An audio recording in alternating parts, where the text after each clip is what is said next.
ఒక ఎగ్జాంపుల్ మీరు ఇప్పుడు లాస్ట్ ఎపిసోడ్లో మనం ఈ అన్నలది ఎగ్జాంపుల్ ఇచ్చాను.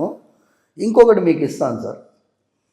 ఇక్కడ సికింద్రాబాద్ దగ్గర ఒక దేవాలయం ఉంది, అలవాల్ బాలాజీ టెంపుల్. అక్కడ ఏంటంటే గోదా కళ్యాణం, ఎప్పుడు అన్ని దేవాలయాల్లో గోదా కళ్యాణం భోగి పండుగ రోజు జరుగుతుంది. ఈ దేవాలయంలో గోదా కళ్యాణం ఏంటి అంటే వాళ్ళు పద్ధతిగా కనుమ పండుగ రోజు పెట్టుకున్నారు.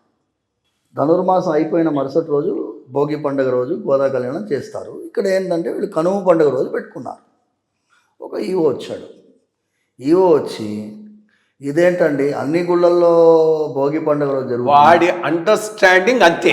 అటువంటి వాళ్ళు ఈరోజు సిస్టమ్స్ ప్రవేశపెడుతున్నారు. అయితే కనుమ పండుగ రోజు చేయడానికి వీల్లేదు, భోగి పండుగ రోజు చేస్తామన్నారు. అక్కడ లోకల్ వాళ్ళకి వెళ్ళి సంజాయించే ప్రయత్నం, no I have the authority to budget approval అని చెప్పి ఆయన అన్నారు. నేనేం చేసినాను, నేను ఆ ఎగ్జిక్యూటివ్ ఆఫీసర్స్ అసోసియేషన్ లీడర్ ఉన్నాడు ఒక నాయన, ఇది నేను టీవీ డిబేట్ పెడితే 2 నిమిషాలు పడుతుంది, మీకు అనవసరమైనటువంటి చెడ్డ పేరు వస్తుంది. ఆయనకి చెప్పండి, ఆయనకి చెప్పండి ఈసారికి అనౌన్స్ చేసేసాడు కదా, అది ఆర్జిత కళ్యాణంగా చేసుకోమని చెప్పండి. కళ్యాణోత్సవం ఎన్నోసార్లైనా చేసుకోవచ్చు, కానీ ట్రెడిషనల్ కళ్యాణం గోదా కళ్యాణం కనుమ రోజే చేయాలి. ఆయన పేరు నిలబడుతుంది, ఇది కూడా నిలబడుతుందని చెప్పాను.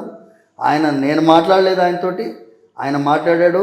అక్కడ లోకల్ వాళ్ళకి అనౌన్స్ చేశారు, రేపు చూడండి మేము అవగాహన రాహిత్యం వల్ల జరిగింది, ఈసారికి ఇది ఇట్లా కానిచ్చేద్దాం, వచ్చే ఏడాది నుంచి మనం కనుమ పండుగకే అఫీషియల్ కళ్యాణోత్సవం అది అని చెప్పాడు.